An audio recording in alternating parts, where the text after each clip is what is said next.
Oh man, Life Death Part 2 is the episode that we're talking about today. X-Men 97 episode 6. And I think we are going to have a great talk today. I'm Vactor. I'm here with two fantastic individuals. Let's start off with the blue meanie himself, Shoff. Shoff, how you doing? I'm doing great. I'm happy to be here. I'm excellent. I'm ecstatic. I'm extra most of the time. Oh, wow. Okay. And we have our very own mutant himself, Tim Costello, the man whose mutant power is he can read 1,000 comics in 2 weeks. Tim, how you doing today? But yes, I'm doing good. I'm doing excellent. That is exactly what I want to hear today because we're talking about X-Men 97. And boys, dare I say this is my favorite show that is currently airing on television. I don't think there has been a bad episode in this first 6 episodes, in this first crop of 6. I have not been disappointed a single time. And I'm starting to wonder if them getting rid of Bo DeMeo as the showrunner and creator, I wonder, are we going to regret that decision? Because these episodes have been pretty good. And even just kind of, he returned back to social media because he was off Twitter for a while. And he came back and he's been on Threads also. And just the stuff he's retweeting and tweeting out and talking about his experiences and what went into the show. Man, there's some nice work that went into this. And I got to give my hats off to Bo DeMeo for this first season. And it's not even over yet. It's not even done. We're only halfway. I got to talk about that. And also, last week was the gut punch, the episode 5 of Remember Shoff's Name. What Bo DeMeo said is episode 8 is even worse than episode 5. So now that kind of has me worried, boys, about what's going to happen in episode 8, which is Tolerance is Extinction. And that's the first of a 3-part finale that we're going to get for season 1. So hold on to your butts, because I think something big is gonna happen in that episode. But we're not here to talk about that episode, boys. We're here to talk about Life Death Part 2, which was the second half of the Storm episode that we got along with Motendo in episode 4. Shoff, were you here for Motendo, or was that just me and Tim? I was just okay. Yes. I don't think I was there for that one. You were in Arizona. Okay, what did you think about Life Death Part 1? Let's ask that. Oh, I mean, loved it. Loved it. Every bit. Loved it all. Gotta sneeze. Uh-oh. That's his mutant power. He's got super sneezes. The entire wall is gone. The wall is gone. As well as the roof. Okay. Yeah, so the first half of Life Death with Storm losing her powers and then shacking up with the guy who took her powers away, in a certain sense, Forge. That there was some nice heavy drama, as Tim and I talked about on that first part.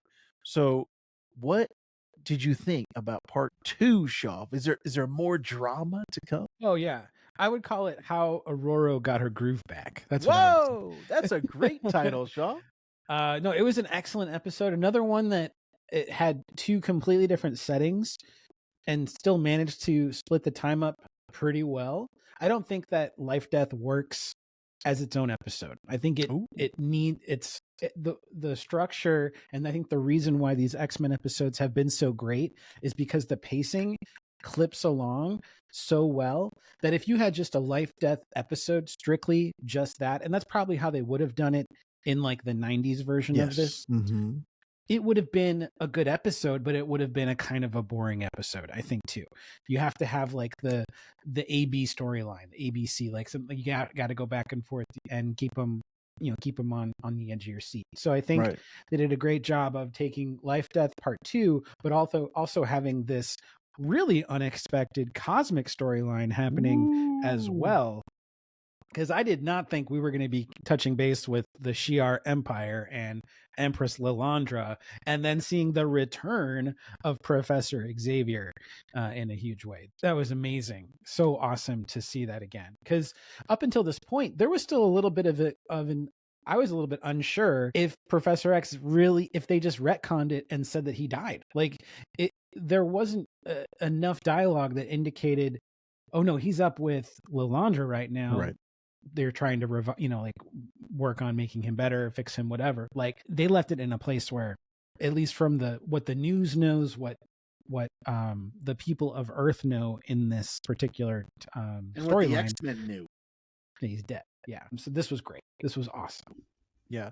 I think for me, the thing that kind of tipped me off was that Xavier's in the opening credits still, and they've shown that they're taking people out of the credits, they're rearranging stuff, which I love because it's like every episode is different, and you never have to touch that skip button because there's always some new scene, there's always some new person. Like on this episode, we saw Nightcrawler in there, and seeing Xavier there the whole time, in my mind, I was like, "Oh, he's coming back." I didn't know it was going to be this soon, this quick for episode 6 of the season, but I had an inkling in the back of my mind that Xavier was coming back. Tim, what did you think about Life Death Part 2?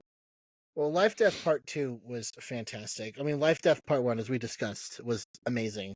And since then, I have read the Life Death arc in the comic, and pretty faithful with some more changes, just like we've talked about with Invincible.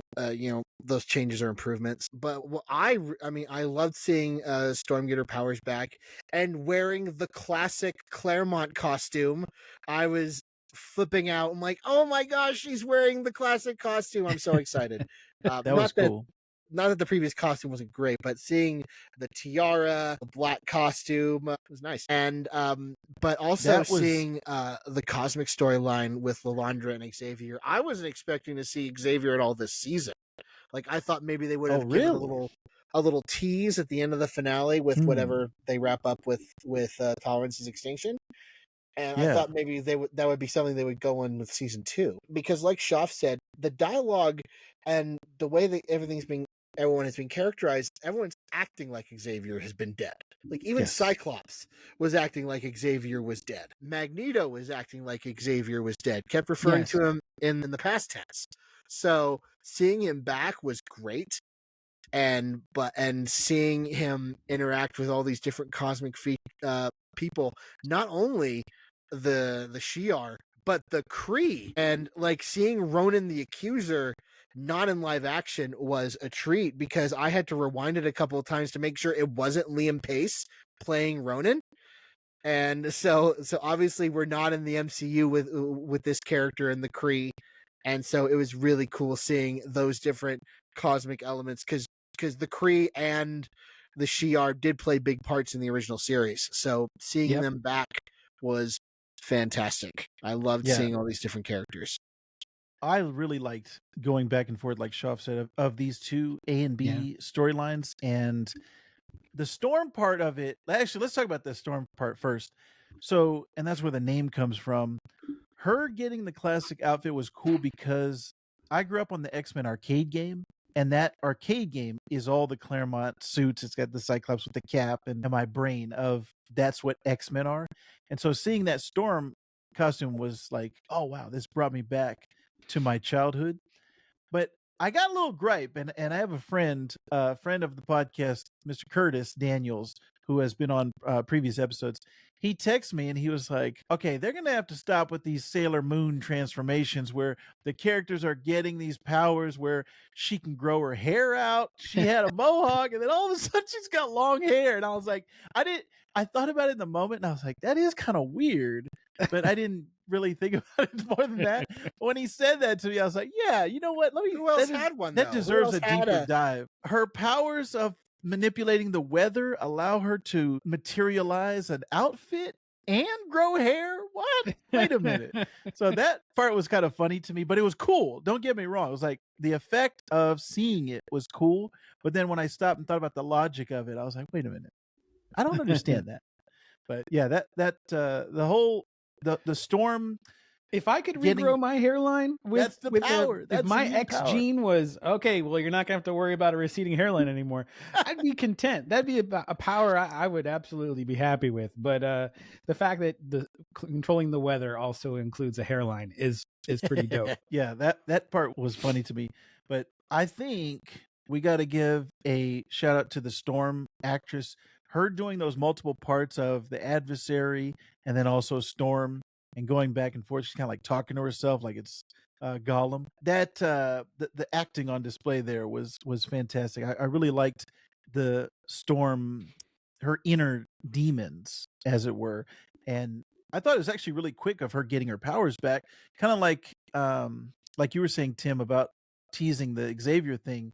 I thought it was going to go a little bit longer with her not having her powers. I thought that would be a couple more episodes, and because in the comic storyline, there's an extended period of time where she doesn't have her powers, and it kind of shows you her as a character. It's the classic Superman losing his powers or Spider-Man losing his powers. Like you're showing the person that they are underneath without the powers, and then you come back and you bring them back in full force. I thought that was the only thing that was a little weird to me was because it's even condensed in this one, like you were saying, Shaw, life death itself seems like a smaller storyline. Her turn of losing her powers and getting her powers back seemed a little quick to me, but we'll see what happens with the rest of this season. Maybe she's needed as an Omega level threat, near the end of the season. I don't know exactly why they did that. And I don't know why they, Tim, you said them not even alluding to Xavier being dead. Why is that? I wonder why, or why they alluded to him kind of being dead. Why didn't they do it more like the comics where they just said, "Oh yeah, he's off in space"? Like, what tension did that bring to the storyline? I don't know. Like, well, maybe there's something else in the rest of the season that we still haven't seen yet. But I just found that a little bit weird to not tell people that he's in space. What did him being dead bring to the table? I don't know if that's something you guys were thinking about at all, but that was something I was interested in. Well, I think for me, if the concept of sort of like making it seem like he's gone makes it feel more final, also makes he's never having coming back. Magneto take over the weight of that be greater, and also his absence is felt stronger when it is final versus when it's just he's on an extended vacation in space. Like I think the way, and I haven't read those. Maybe Tim, I don't know if you've gotten to that point. I've not gotten to there yet. Okay. Xavier's still around, but I think I definitely agree with what Shoff is saying. It definitely provides an emotional weight not only for the characters but for the audience as well. Because if you're feeling the absence of Xavier, even though you're seeing him in the credits, that could just be an homage to those old credits. But feeling that he's gone create like, okay, the X-Men are evolving. They're evolving without Xavier. And I think maybe they did it this way also to preserve that reveal for when we got it this week, because seeing him back was just like, oh wow, that's amazing! Like I'm so excited to have Xavier back. So yeah. I think, and like I said, I haven't read that specific run in the comics, but from what I've gathered in my research, him being off in space was supposed to be permanent originally. Same way with Magneto taking over, it was supposed to be like, oh, okay, you've read 150 issues of Xavier being the headmaster. Now we're going to flip it, and Magneto's going to be the headmaster. Him being off in space was like, he's gone. That's permanent. He's never coming back. And so that's what I thought they were doing on the show. So I was that to me is what made it kind of weird. Of why would you say that he's dead and not just say, oh, he's in space, he's never coming back. He's so far out in space, he's just never coming back. But either way, I think feeling the loss of Xavier and then now getting him back, it felt good to have that character back. But I talked about this on our Invincible recap. If you haven't checked that out, go into our video section and check out our Invincible recap of season 2. Ross Marquand, who plays Xavier in this, and I guess he's going to play him in the entire season, he is getting a little bit overexposed for me. I'm hearing his voice one too many times. So when I heard him on this, I said, is that Ross? Because that sounds like there's a hint of him, because he's doing a little bit of, like, he's changing his voice a little bit to try to match the original actor who retired. I don't think he died, but I think he just retired from acting.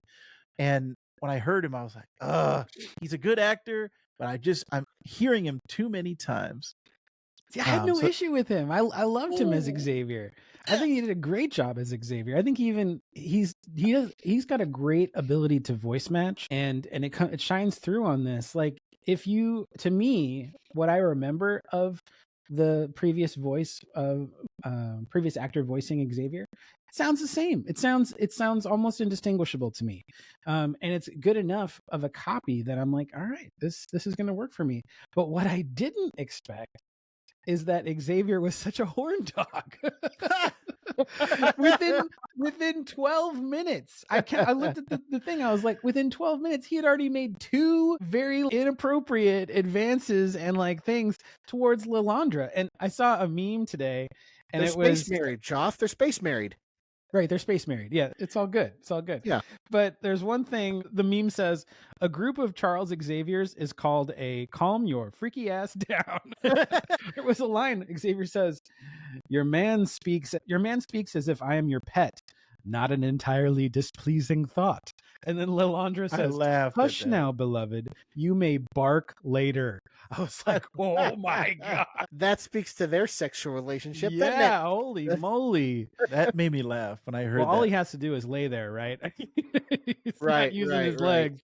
Unless he's got the exoskeleton. You can leave the exoskeleton. I did think that was one thing that was a little weird. In the comics, they replace his body. They clone a new body for him, and that's when he's walking around.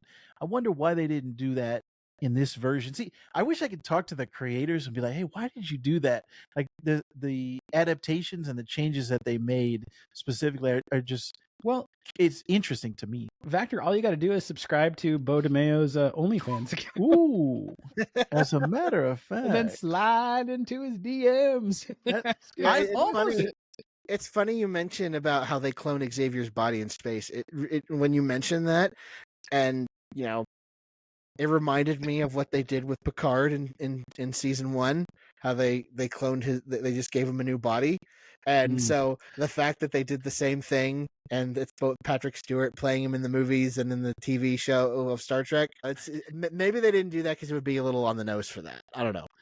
Shoff and I, we were reviewing Picard as those episodes were coming out, and I felt a little cheap when that happened. All of his defects, every problem he's ever had, every broken bone, everything, every cancer, whatever. All right, it's fixed, it's gone. Now he's got this perfect body again. I was like, man, that feels kind of like a cheat that he lived so long for so many years, and then he just gets everything automatically replaced. That felt a little too much for me. But I'm loving the animation on this show. I think we've talked about it before in previous episodes. Anytime there's some type of an action scene, or they're balancing a lot of things really well in here between drama, action, and comedy. Like, you're getting doses of all 3 of these things as they're coming out. And what Tim was talking about when they introduced the Kree and Ronin, I was like, man, this is great. The Gladiator, like, Gladiator. I've done shorts on Gladiator, and I've done polls where I put him up against Superman and other people, and they're like, why is Gladiator? He one of these things is not like the other, right? Like, they're always like, he's not as strong as all these other people. I'm like, look at this Marvel's episode. Superman. Yeah. Look at this. Like, when I was watching it, I was like, yeah, this is great. Yeah. This is how you can't stop him. Like, I was wanting the rest of the Squadron Supreme to show up. Ooh, yeah. I would not be opposed to that. But yeah, the way that they did all of those action scenes with the Kree and the Imperial Guard and Deathbird and all those things, that just gives you a total different flavor. Like Shoff was talking about with these 2, it's like you got the Earth, the Terran storyline with Storm, and the magic, which I loved Forge having the magic of the MCU style. Yes. That was, I love that, which I was watching a Screen Crush recap video, and they were saying that magic, I guess, in all of the universes, it's supposed to be pulling it from the same dimension, like when they're doing the magic spells. And I was like, oh, okay, so that would make sense that they would use the MCU version of that, because magic is all coming from the same dimension or the same place. So I loved all of that stuff. The other side of the universe, and you get the space battles, the celestial stuff. It's like, that's fantastic. These 2 diametric things are opposed, and then Xavier coming in with his mind school and raise your hand, putting child. everybody demerits. Yeah. Putting an I apple really in like the Deathbird's moment. mouth. I really like the moment where I don't remember who said something. Somebody was saying something out of turn, and It was Deathbird. Yeah, it was Deathbird. And Xavier says, "In this class, we raise our hand when we want to say something." That was a great moment. It was a great moment because I'm taking graduate school classes right now, and for the entire semester in this one class, nobody has raised their hand to say anything. And then all of a sudden, like this week, for some reason, everyone just decided to raise their hand. And the teacher was like, "Why have you waited now, the last week of the semester, to raise your hand?" And we're just saw like, this episode. Yeah, I was going to say. Obviously, everybody saw X-Men this week. Professor X taking everyone to school. Yeah. That's right. I like how, because I wondered, like when we had Xavier back this week, I wondered how they were going to bring everything together. Mm-hmm. And I really thought the way that Xavier saw what was happening was really effective. And he's just like, I need to go see my X-Men. And it reminded me a lot of 9/11 and people seeing the footage like in various parts of the country and the globe. And Bo DeMeo has likened what happened to Genosha to their 9/11, to their Tulsa kind of thing. And so to see that on the screen and to have that emotion kind of stir in me was really, really effective. And I really liked that. And I felt Xavier's longing to be back with his children. And it was really effective. And that's what I'm saying about, like, did we make a mistake getting rid of Bo DeMeo? Because like that was an expert weaving of, okay, you set it up where Xavier is just like, I have no interest of going back. He's in the back of his mind. He's like, oh yeah, I want to go visit them one day. I'll go make a trip and see my students, but I'm devoted to you. And, I'm going to do this marriage to you and do all this, the ceremony and all this stuff. And then as soon as that 9/11 hits, he's like, I got to go back. If you don't want to let me go back, it wasn't meant to be. Sorry, I got to go handle my kids. Like that switch in him, like you said, Tim, is like, my kids, Landra. There's something going to be done about my kids. That was something that I was thinking about. That was fantastic because it was believable to me. It wasn't like, oh, he just turned on a dime and why is he making that decision? No. It was, this makes sense because you're having this traumatic experience. And I was kind of wondering, why didn't he sense it earlier? But anyways. He doesn't have the power of like precognition. No, I mean, like when it happened, like, no, that's the thing. Is this episode happening at the same time? No, yeah, I think it's happening. I think while he's in the astral plane, that's when it occurs. I think the stuff we're seeing of him is happening prior to that Genosha attack. Okay. And so I think he's witnessing it in real time. And that's why he's so affected in that moment. Gotcha. You're right. It's not like overt. They don't say that timeline wise, but I think that makes the most sense. Yeah, that makes sense. Yep. But referring to them as his children of the atom, I love that. I like that so much. Yeah, that just that terminology was so great. The fact that Gambit like appeared in this towering sense and he's got this, turns into a skeleton. And I loved Xavier's lines where he's like, they were drinking, they were dancing, they were making love. Like, and the grief in his voice, like you can say what you want about Ross Marquand, but I think he nailed the emotional and like impact of what was happening in that moment and how grief stricken Xavier would be. Because we know that Gambit and potentially Magneto bit the dust, as well as a bunch of Morlocks. But there were a lot of other mutants that were taken out that just were not named that we didn't see. Right. And so like the weight of that hit is huge. And for somebody who can read minds and maybe witness the silencing of minds across like the cosmos of like, these are mutant lives that have just been like snapped away, like that's got to be huge. I can't even imagine like that much loss. Yeah. And the fact that he mentioned earlier in the episode, he mentioned Magnus, which that's a name we haven't heard in a long time. I think maybe Rogue mentioned it in episode 5. I can't remember, but that sounds about right. Yeah. yeah, But it's great because at that time, for anyone who doesn't know, at the time that the comic or the show was airing in 90 between 92 and 96, he had not been named Eric Lensher at that time. He was Magnus.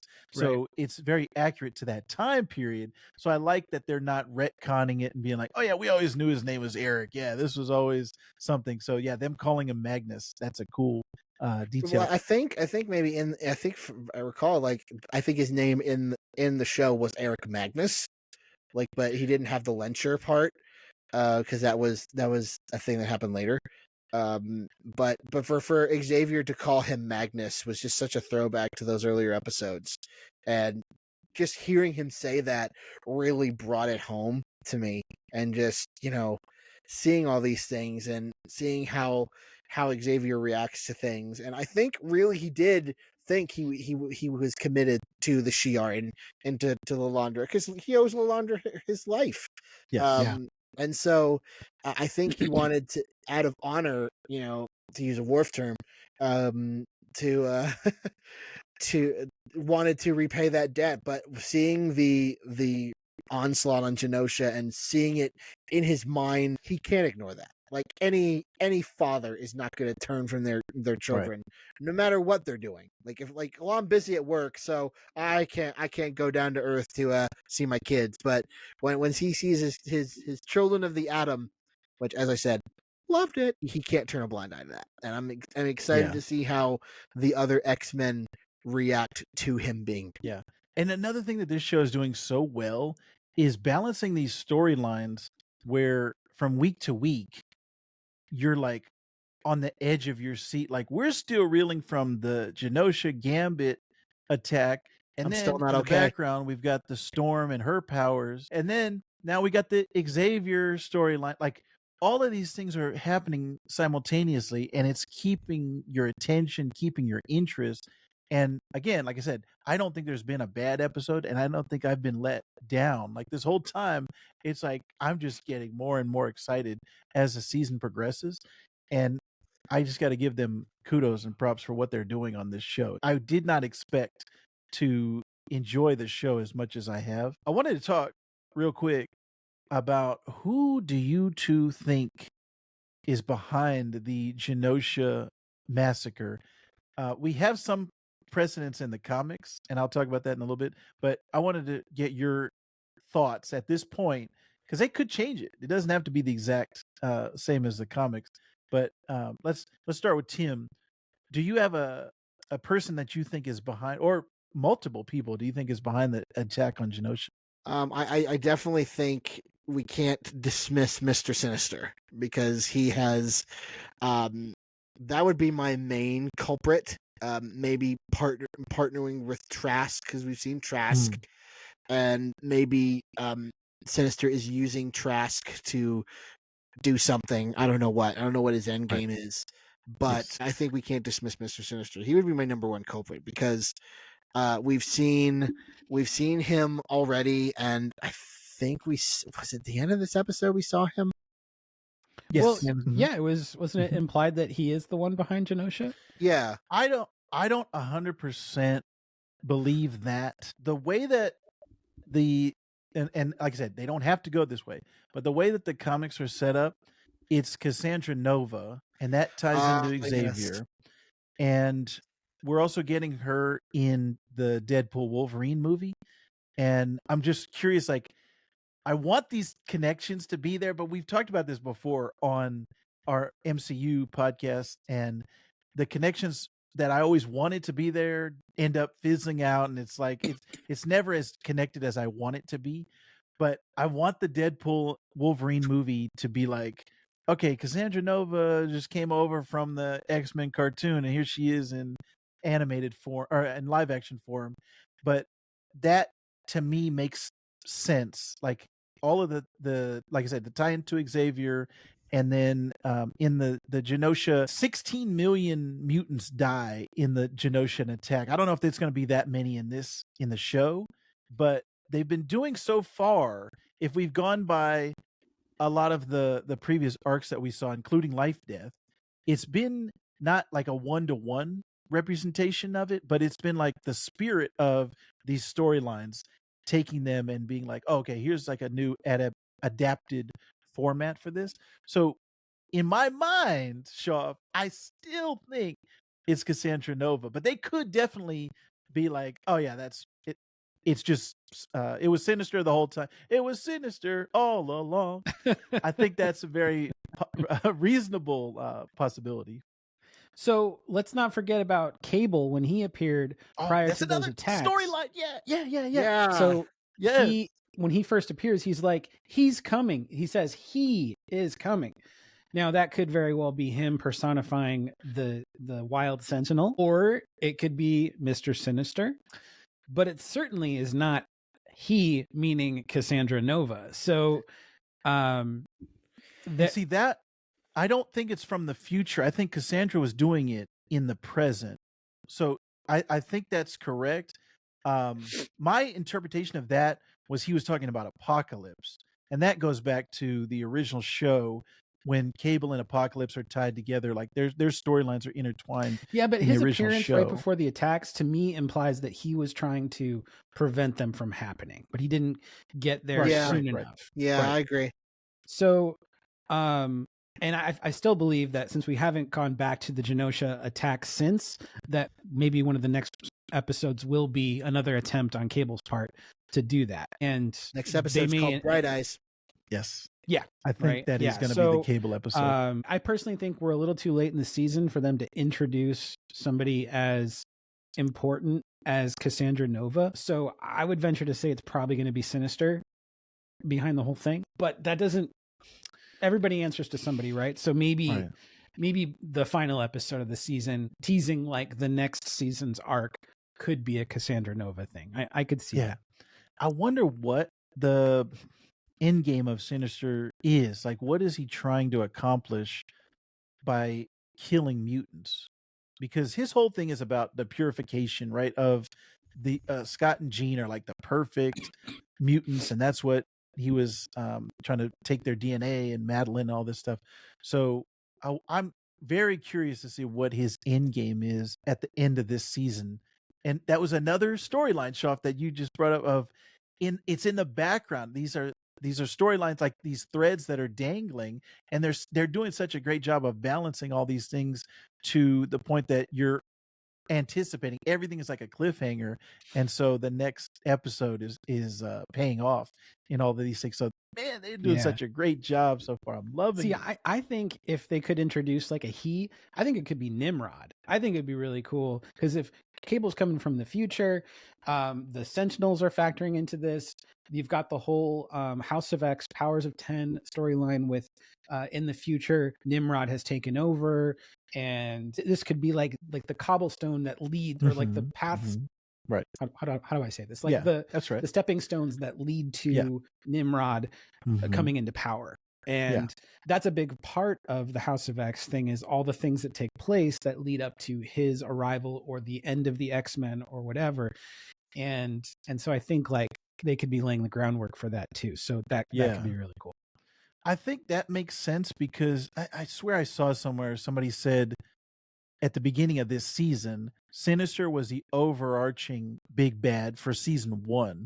And so at the end, maybe we find out, oh, Nimrod was pulling Sinister's strings and telling him something similar to Apocalypse, like kind of, okay, I'll give you this and you can have your little corner and I'm going to take over the rest of the world or whatever. I could see that happening in this specifically. So man, there's just some great episodes coming up. And I think Bright Eyes is going to be like, the whole thing is going to be from Cable's point of view. We're going to see the attack from the future. And then when he gets pulled back, sorry, Mom, I think we're going to see the rest of that storyline play out of whatever happens. And then he ends up changing it. But do you think that would cheapen Gambit's death if it just ends up being Cable a couple episodes later? All right, let me change that. Everybody's back. Everybody who died. Would that be too cheap for you? I want to ask Shoff real quick. For me, it would. I think for me, it would, because, Gambit is such a staple of 90s X-Men. He's such a thing of the time. And And I think Bodemeo knew that, and by killing him off. And I think Magneto is going to come back. I don't think Magneto's dead. Yeah, I think Gambit's a goner. Really? And I think Gambit's a goner. And I think if we just reverse that, I think it would cheapen it, because the things I was feeling at the end of that episode, I don't want to be. I mean, just because I felt them once, I don't want them to be taken back. I mean, obviously they did the kind of a similar thing with Avengers Endgame, but I don't know. I think it would be different here. Okay. Now, Shoff, Gambit is your favorite character. Yeah. So I'm dying to know. Do you think he's coming back, or do you think he is dead? So I see it both ways. I would not be surprised if they do, through the use of Cable's time travel abilities, have the ability to essentially retcon who dies. I do still think that there will be death that is unavoidable, inescapable, because just like in Endgame, there's sacrifice. There's got to be stakes. It can't just be squeaky clean. We've avoided every calamity possible. Like the entire attack has been avoided. I don't think that's possible. I think there's going to be death. I personally, as much as I love Gambit, would rather he stay dead, because the impact of his sacrifice, the badassery in the way in which he went, like, you don't want to undo that epic moment. Like, that was such a brilliant display of his final moments of heroics, trying to save his friends and take care of this problem, this massive problem that he single-handedly dismantles and destroys. But I could also see them choosing to pick one, either it's Gambit or Magneto, that not both of them cannot continue to exist, that it might come down to a choice of who you save. Now, who is the one that who's the one that has already had the change of heart, the redemption? Magneto has already had that, so he is the more likely one to go, because he's already gone through the arc of things. That makes sense. I could see that too. So in that sense, Gambit would be the one being saved. But so I feel like it could go either way. But part of me hopes that it doesn't get retconned, just because it was such an epic way to go out. I think it should stay. Yeah. So.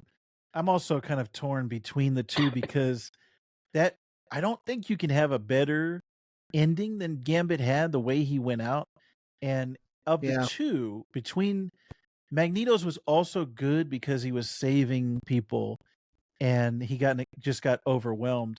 But I just don't think it was as impactful as Gambit. So I feel like there's more Magneto to tell. Like there's more for him to do and to give.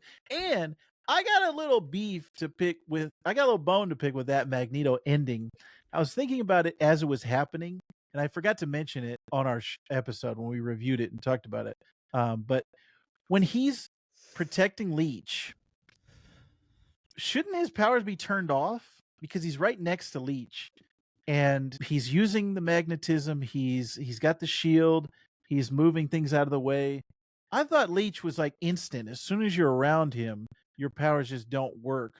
Or am I not understanding that correctly? What did you two, the way that I have 3 words for you: suspension of disbelief. I can do that. I can do that 100%. But you can't. This is his main power. Leech's main thing he's known for is turning off people's powers, and then you just conveniently. Well, in this moment, Magneto was able to still use his powers even though he's right next to him. And like, if Leech had a thing where it was like he can control when he turns it on or off, then that would make sense to me. But my understanding is he can't. It's like anyone who's around him, their powers get shut off. And we even saw that earlier in the season when Magneto goes down with the Morlocks. There was something where when he got close to him, like it stopped working. Something happened. I can't remember the exact Definitely details of in it. the Fox X-Men, getting close to him was enough. Like you didn't have to touch him. But maybe in this show, it has to be physical contact. I don't know. Okay. Yeah. But when I saw it, I was like, man, this is a great scene. I'm loving it. I'm into it. But then in the back of my mind, there's like this little nagging voice, this little Shoff in the back of my mind. And he's like, hey, just so you know, that's not right. Like that was in my mind. Actually, but it was still a great scene. I think, that's still the best episode so far. It's going to be hard to top that these next couple episodes, but man, Yeah, this I mean, all kidding aside, I think we wanted because Magneto told Leech that like as long as I'm around, you'll be safe earlier in the season, and then to see him say you're going to be safe, powers be darned. I loved that moment, and it was a geez. great moment. Yeah, it was a Yeah, very powerful moment. I loved it, and yeah, that man. episode was fantastic. I was speechless after it was over. And I don't think it's almost like an Infinity War type thing where I'm not going to forget that for a while. Yeah, man. If they can stick the landing on this, these last Bright Eyes is coming up next week, which I think that's going to be a really good episode with Cable. But if this 3-episode finale, Tolerance's Extinction, if every one of those hits, if everyone is great, this is going to be my favorite season of any animated or Marvel related property. Like I cannot speak more highly of what they've done so far, the job that they've done so far, and the 100%. writers, the directors, like everybody involved, is just been just chef's kiss all the way around. Isn't Tolerance's Extinction? Isn't that a Magneto line from the first or second episode? Somebody said it. I remember it somebody sounds said familiar. it. I don't Or know. no, maybe it was Executioner. Tolerance is. Oh, maybe. I remember somebody saying it. But if it was a Magneto line, then Magneto's dying. Yeah, if that's what it was, then yeah, he's the one who's going to kick the bucket. Okay. But man, I'm excited. And yeah, Bo DeMeo did say the episodes 8 through 10, like episode 5 was just like small potatoes by comparison to episodes 8 through 10. So I can't wait, and I can't wait to talk with my friends Shoff and Tim, who will be joining us for the rest of the season on X-Men 97. So let us know your thoughts down below. What did you think about this episode or this season in general? If there's something we missed, or if you know about Leech's powers and I don't, let me know in the comments down below. I'm dying to hear your thoughts. But until next week, we will see you again, my friends, in another episode of This Comic Cook.